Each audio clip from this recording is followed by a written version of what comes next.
Yung ano mo, di ba yung ID mo, ako lang nag-photocopy. Hindi mo napirmahan.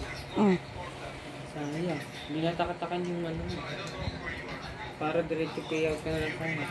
Anong gagawin ko? Pirmahan mo, tapos ano ka pa.